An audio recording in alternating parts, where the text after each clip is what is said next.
नमस्कार दोस्तों, कैसे आप सभी लोग। उम्मीद है सभी स्वस्थ होंगे और मस्त होंगे। चलिए शुरुआत करते हैं अपनी वीडियो की। तो इसमें सबसे पहले हम आपको करवाएंगे आज ईवीएस के प्रैक्टिस क्वेश्चन। ईवीएस पैडागोजी से क्वेश्चन लिए मैंने, तो इनकी प्रैक्टिस करेंगे। आप चेक करिएगा कि आपके 30 में से कितने प्रश्न सही हैं, आप कितनों का सही जवाब दे पा रहे हैं, ये आपको चेक करना है। चलिए तो शुरू करते हैं। हमारा सबसे पहला क्वेश्चन है, कुड़ुक भाषा किन लोगों के बीच बोली जाती है। कौन लोग हैं जो कुड़ुक भाषा बोलते हैं। ये प्रश्न कई बार पहले भी हो चुका है। तो इसका सही उत्तर है झारखंड। झारखंड के जो लोग हैं वो कुड़ुक भाषा बोलते हैं। ठीक है, उत्तर हो जाएगा इसका झारखंड। झारखंड में कुड़ुक भाषा बोली जाती है जो उराव जनजाति के लोग बोलते हैं। कौन सी जनजाति है? उराव जनजाति है। प्रश्न संख्या 2, आपका घर एक्स पर है, ठीक है जी, एक्स पर है और स्कूल वाई पर है। आप 100 मीटर उत्तर में जाते हैं। पहले आप 100 मीटर उत्तर में गए, उसके बाद 75 मीटर पश्चिम में जाते हैं, फिर 100 मीटर आप दक्षिण में जाते हैं। इसको उल्टे चलेंगे, उत्तर के दक्षिण होता है, तो आप कहाँ पहुँच जाएंगे? वाई पर पहुँच जाते हैं। दूसरा वो कह रहे हैं तो स्कूल के सापेक्ष आपका घर, अब देखो वाई के सापेक्ष जो है वो ये पूरब में हो जाएगा। तो जाहिर सी बात है 75 मीटर की तरफ आएंगे, पूरब की तरफ आएंगे। 100 ऐसे चले, 75 ऐसे चले, 100 ऐसे चले, तो वापस आ गए। यहाँ से यहाँ तक की दूरी कितनी हो गई? 75 हो गई। वही दूरी बता रहा है। प्रश्न संख्या चलते हैं अगला है आपका प्रश्न संख्या 3। एक ट्रेन 5 जून 2020 को 4:15 पर नागरकोइल से चलकर 7 जून 2020 को 3:15 पर पहुंची। तो पहले तो 4:15 पर चली थी, और जब 4:15 पर चली है तो जाहिर सी बात है 4:15 का ये हो गया, और पहुंची कितने वो? 3:15 पर। कितने पर? 3:15 पर पहुंची है। तो जाहिर सी बात है इसमें 1 घंटा कम रह गया। और दूसरा 5 से कहाँ चली है? 7 पर। तो 2 दिन में, 2 दिन का मतलब हो गया 48 घंटे। अब 48 में से 1 घंटे को कर दो माइनस, तो घंटे बचे 47। अब 47 घंटे में ट्रेन ने कितना सफ़र किया है? 2640 किलोमीटर। तो डिवाइड कर दो, आंसर आ जाएगा। ठीक है जी, डिवाइड करने पर आंसर आ रहा है आपका 56 किलोमीटर पर आवर। क्या स्पीड आ रही है? 56 किलोमीटर पर आवर। ठीक है, इसका ये उत्तर सही होगा। आगे चलते हैं। आगे हमारा प्रश्न संख्या 4। तो 4 में क्या कह रहा है? 4 में कह रहा है वो बिहार में मधुमक्खी पालन लीची का सर्वोत्तम समय कौन सा है। बिहार में मधुमक्खी पालन लीची का सर्वोत्तम समय कौन सा है? तो इसका सही उत्तर हो जाएगा आपका अप्रैल से जून। अप्रैल से जून क्यों? क्योंकि अप्रैल से जून लीची में फ्लावर आते हैं, और जब फ्लावर आएंगे, फूल आएंगे, तो मक्खियों को उससे फ़ायदा होगा। इसीलिए अप्रैल से जून वाला उत्तर एकदम हमारा सही है। प्रश्न संख्या चलते हैं हम 5। वेलक्रो बनाने का आइडिया किससे मिला था? तो वेलक्रो बनाने का आइडिया मिला था जॉर्ज मेस्ट्रल को। किससे? सीड से। सीड उनके कपड़ों पर चिपक गए थे, उसके बाद उन्होंने प्रेरणा लेकर क्या बनाया? वेलक्रो बनाया। प्रश्न संख्या चलते हैं 6। भारत निम्नलिखित में से भारत का एक संघ शासित प्रदेश है। इनमें से कौन सा संघ शासित प्रदेश है? अरुणाचल प्रदेश है, मणिपुर है, मेघालय है, या जम्मू कश्मीर है। तो इसका सही उत्तर हो जाएगा जम्मू कश्मीर। ध्यान रखना है, जम्मू कश्मीर संघ शासित प्रदेश है, लेकिन 2019 में से बदल दिया गया है, ध्यान रखिएगा। अगला चलते हैं प्रश्न संख्या आपका 7। और प्रश्न संख्या 7 क्या कह रहा है? 7 कह रहा है भारत के किस राज्य में एल्युमिनियम बॉक्साइड की खानें हैं। तो सबसे ज़्यादा बॉक्साइड आपको कहाँ मिलता है? ये कैसे आप याद रखेंगे? तो ध्यान रखना है कि सबसे ज़्यादा बॉक्साइड मिलेगा आपको उड़ीसा में। उड़ीसा इसका उत्तर सही है। आगे चलते प्रश्न संख्या 8। ब्रेल लिपि कितने बिंदुओं पर आधारित होती है? पहले समझो ब्रेल लिपि क्या होती है। जो लुइस ब्रेल ने इसका इनोवेशन किया था। अंधे जो लोग होते हैं वो पढ़ते हैं। इससे कौन पढ़ता है? अंधे लोग पढ़ते हैं ब्रेल लिपि से, है ना, ब्लाइंड पर्सन। अब जब ब्लाइंड पर्सन पढ़ते हैं, इसमें कितने डॉट होंगे? 6 डॉट होते हैं। 6 डॉट से पता लगाते हैं कि ब्रेल लिपि कैसे लिखी जाती है। कितने डॉट होंगे? 6। अगला चलें प्रश्न संख्या 9। प्याज की खेती के चरणों को सही क्रम में चुनिए। अब प्याज की आप खेती कर रहे हैं तो उसके चरणों को चुनना है। सबसे पहले आप क्या करेंगे, सबसे पहला काम क्या होगा आपका कि मिट्टी को ढीला करना, मिट्टी की बुवाई करेंगे। कन्फर्म है हमारा ए वाला सही है, तो ए वाला सभी में सही है। दूसरे का ध्यान देना है क्योंकि दूसरा चेंज हो रहा है, कुछ में सी है और कुछ में डी है। तो सी या डी में से देखो, सी है बीज बोना और डी है आपका निराई करना। तो जाहिर सी बात है पहले बीज बोया जाएगा, निराई की जाएगी। तो पहले बोया जाएगा बीज, ठीक है। जब बीज बोएगा तभी तो निराई होगी। तो ए के बाद सी आना चाहिए, ए के बाद सी इसमें है, इसमें है, यानी हमारा ये वाला उत्तर और दूसरा जो है ये वाला उत्तर तो गलत ही हो चुके हैं। अब इनकी देखेंगे, अगला वाला इसमें डी है, तो डी में क्या कह रहा है वो, निराई करना। तो निराई की जा सकती है और इधर भी डी है, तो दोनों ही सही हैं अभी तो। और इधर ई है, इसमें ई दे रखा है, इसमें क्या दे रखा है, बी दे रखा है। तो ई में प्याज निकाल रहे हैं, बी में क्या कर रहे हैं, सूखे पत्ते काट रहे हैं। तो पहले सूखे पत्ते कटेंगे तभी तो प्याज निकलेगी। तो हमारा जो तीसरा वाला उत्तर है वो सही हो जाएगा, ये वाला उत्तर, यानी जो दूसरे वाला यानी बी वाला, सूखे पत्ते को काटना। पहले प्याज को निकालेंगे फिर सूखे पत्ते कटेंगे। तो इसमें इस हिसाब से हमारा कौन सा उत्तर सही हो जाएगा, हमारा उत्तर सही होगा कौन सा वाला, बी वाला, ध्यान रखना है। अगला चलते हैं, अगला हमारा प्रश्न संख्या है 10। कौन सा है, 10। भारत में कोल्ड डेजर्ट कहाँ है, भारत में कोल्ड डेजर्ट कहाँ है। तो इसका सही उत्तर बताइए आप, भारत में कोल्ड डेजर्ट कहाँ है। ठीक है जी, तो भारत में कोल्ड डेजर्ट है आपका शिलोंग, दार्जिलिंग, शिमला, लेह लद्दाख। तो इसका सही उत्तर हो जाएगा आपका लेह लद्दाख। लेह लद्दाख में क्या है, कोल्ड डेजर्ट है, ये ध्यान रखिएगा। भारत में कोल्ड डेजर्ट कहाँ है, लेह लद्दाख में है। ठीक है जी, अगला चलते हैं।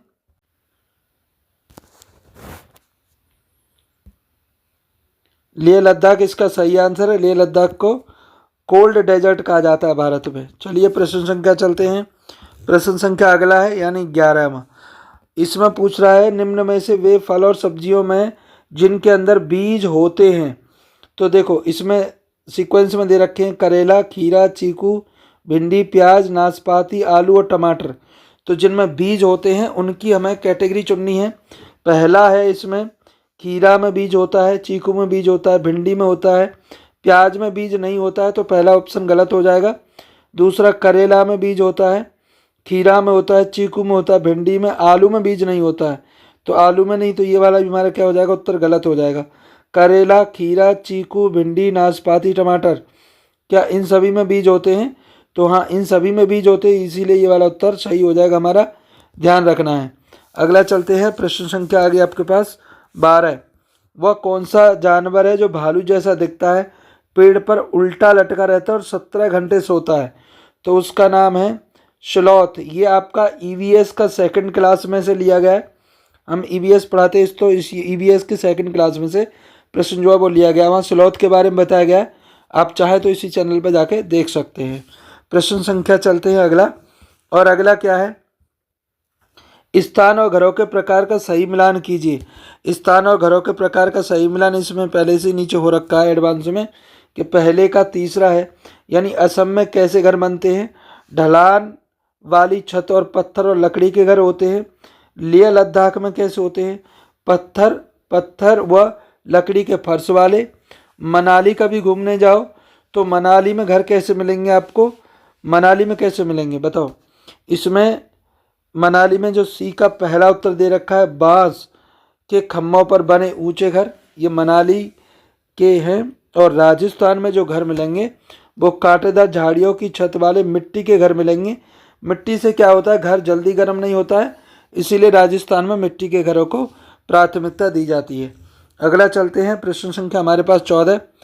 हम भारत के लोग पृथ्वी के पृष्ठ पर उल्टे खड़े किस देश के लोगों के सापेक्ष हैं। मतलब हम किस देश के लोगों के एकदम उल्टे खड़े हैं। अब उल्टे खड़े होने का मतलब क्या है, कोई व्यक्ति ऐसे खड़ा है तो उसके एकदम उल्टा, मतलब ये वाला इंडिया है, तो ये दूसरा क्या होगा ये पूछ रहा है वो। तो अल्जीरिया होगा, अर्जेंटीना होगा, ऑस्ट्रेलिया होगा या ऑस्ट्रिया होगा।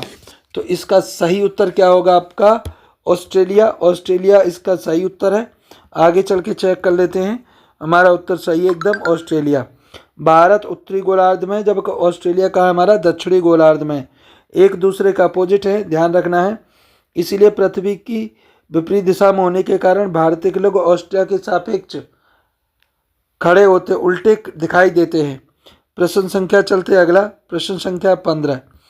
अधिक उर्वरक और कीटनाशक उपयोग से मिट्टी कैसी हो जाएगी? मिट्टी केवल धान के लिए उपयोगी है, अन्य फसलों के लिए उर्वरक हो जाएगी, जुताई और बुवाई के लिए उपयुक्त होगी, अंततः किसी भी फसल के लिए अनुपयुक्त। यानी जब अधिक उर्वरक शक्ति और कीटनाशक लगाएंगे तो सॉइल हमारी खराब हो जाएगी, मिट्टी खराब हो जाएगी, तो वो किसी के लायक भी नहीं रहेगी। समझ में आया? किसी के लायक भी नहीं रहेगी, ये आपको ध्यान रखना है। ठीक है जी, अगला चलते हैं। अगला हमारा प्रश्न संख्या 16 क्या कह रहा है? एनसीएफ के अनुसार ईवीएस की सही थीम क्या कौन सी है? यानी एनसीएफ नेशनल करिकुलम फ्रेमवर्क 2005 के अनुसार ईवीएस की सही थीम क्या है? तो इसका सही उत्तर क्या है? इसका सही उत्तर है आपका family, friends, food, water and travel. Family, friends, food, water and travel वाला उत्तर इसका सही है। आगे चलते हैं। प्रश्न संख्या 17। स्टूडेंट पोर्टफोलियो बनाने की अच्छी प्रथा क्या है? अच्छी प्रथा क्या है? विशेष कार्य को चुनना, सभी कार्य पोर्टफोलियो में रखना, बच्चे से उसका कार्य चुनवाना, समय के साथ कार्य संग्रह करना। तो इसका सही उत्तर है आपका ए वाला, विशेष कारण से कार्य चुनना सही है, ध्यान रखना है। दूसरा हो जाएगा सभी कार्य का पोर्टफोलियो नहीं बनता है, केवल विशेष का बनता है, तो ये वाला गलत हो जाएगा। बच्चे से कार्य चुनवाना, बच्चा जब कार्य चुनेगा तो उसे वो मन लगा के करेगा। तो लास्ट वाला हमारा समय के साथ कार्य संग्रह करना, तो ये वाला उत्तर भी सही है, यानी चौथा वाला इसका मुझे सही लग रहा है। आगे देखते हैं, हमारा प्रश्न चौथा ही सही है। चलिए आगे चलते हैं। अगला क्वेश्चन पूछा गया है एनसीएफ 2005 के अनुसार ईवीएस पाठ्यक्रम के बारे में सही कथन कौन सा है?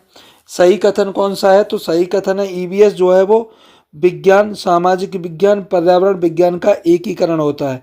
इन तीनों का एकीकरण क्या है? ईवीएस है। इस बात को आपको ध्यान में रखना है। अगला प्रश्न संख्या चलते हैं 19, और 19 है सर्वे कराने में कौन सा प्रोसेस स्किल विकसित होते हैं? सर्वे कराने में कोई निरीक्षण है, कोई भवन है, कोई तालाब है, कोई नहर है, उसका जब सर्वे कराया जाता है तो बच्चों के अंदर कौन सा प्रोसेस स्किल डेवलप होगा?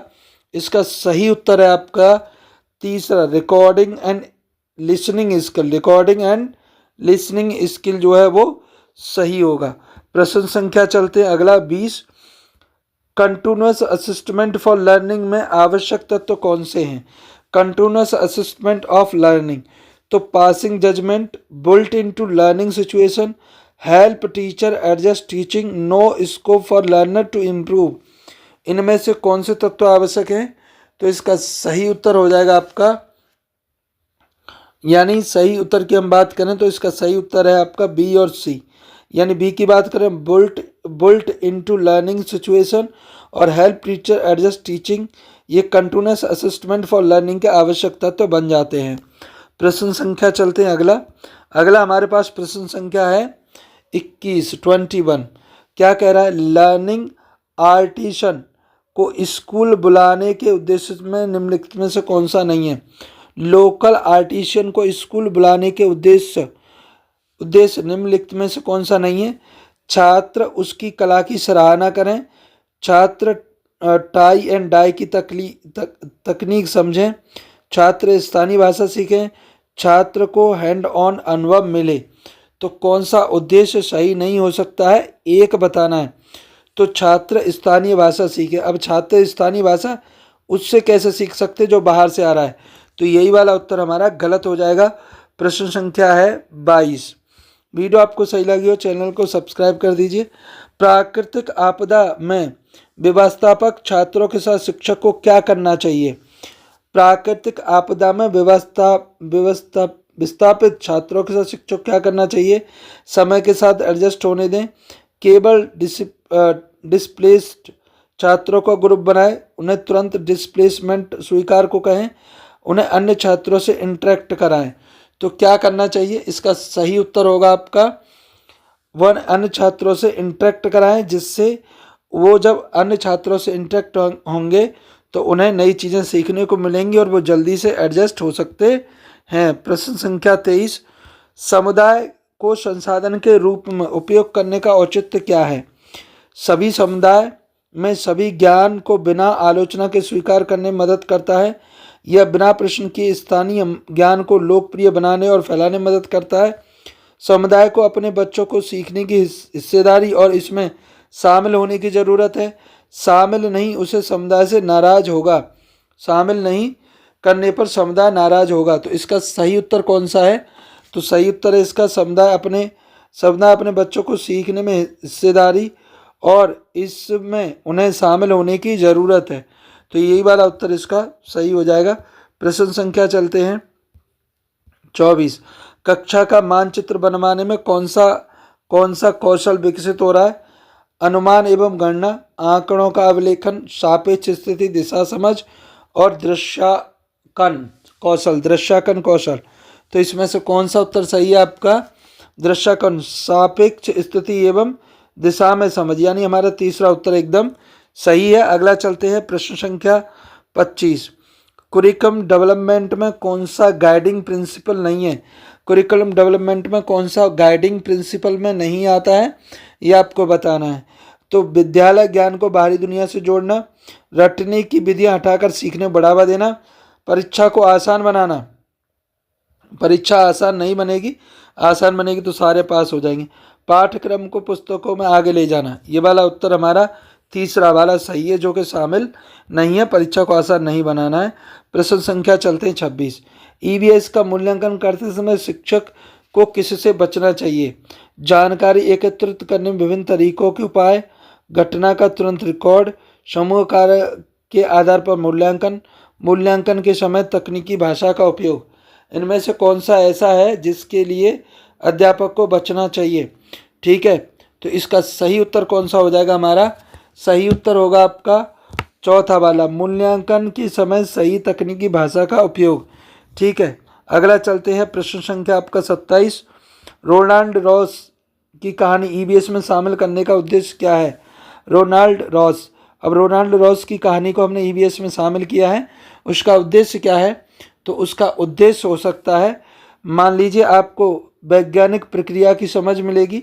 दूसरा, कहानी लिखने, अब रोनाल्ड रॉस कहानी तो नहीं लिखते, तो कहानी वाला गलत हो जाएगा। विभिन्न विषयों पर रोचक कहानियाँ एकत्रित करना और विज्ञान के इतिहास को सराहना।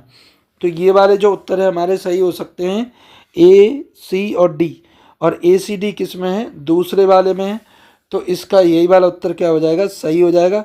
अगला चलते हैं प्रश्न संख्या हमारे पास है 28, क्लास सेकंड में ट्रैवल थीम पढ़ाने के लिए उपयुक्त संसाधन क्या है? यात्रा पर ऑडियो वीडियो क्लिप, यात्रा पर कविता, यातायात साधनों के मॉडल, बच्चों के अपने अनुभव। तो बताइए कौन सा उत्तर सही हो जाएगा? इसका उत्तर होगा बच्चों के अपने अनुभव। बच्चों के अपने अनुभव उनको ट्रैवलिंग थीम में हेल्प करेंगे। अगला चलते हैं प्रश्न संख्या हमारे पास 29, ईवीएस कक्षा में भिखारी बच्चे के विषय में छात्रा के प्रश्न पर शिक्षक को क्या करना चाहिए? सुने पर पाठ योजना तक सीमित रहें, पूरे भारत की स्थिति समझाएं, अलग से चर्चा करें, पूरी कक्षा में चर्चा करें। तो कौन सा होगा इसमें से उत्तर? तो यह पूरी कक्षा में चर्चा करें। समावेशी कक्षा में इसका उत्तर आसानी से मिल सकता है। तो प्रश्न संख्या हो जाएगा हमारा 30 और अंतिम 30 में, गेम्स और रिडल्स ईवीएस टीचिंग लर्निंग का महत्वपूर्ण हिस्सा क्यों है? गेम्स और रिडल्स ईवीएस टीचिंग लर्निंग का महत्वपूर्ण हिस्सा क्यों है? तो इसका सही उत्तर हो जाएगा आपका तीसरा उत्तर क्या है? बच्चों को स्वयं पैटर्न खोजने देते हैं। इसमें क्या होता है? बच्चा स्वयं पैटर्न खोजेगा, इसीलिए वाला उत्तर इसका सही हो जाएगा, ध्यान रखिएगा। इस तरह से हमने 3 क्वेश्चन अपने कंप्लीट कर लिए हैं। उम्मीद है वीडियो आपको पसंद लगी होगी। ठीक है, तो चैनल को सब्सक्राइब कर लीजिए और वीडियो को कर दीजिए लाइक। अगला सेट नंबर 3 इसी सब्जेक्ट पे या किसी दूसरे सब्जेक्ट पे हम बनाएंगे। तब तक के लिए धन्यवाद।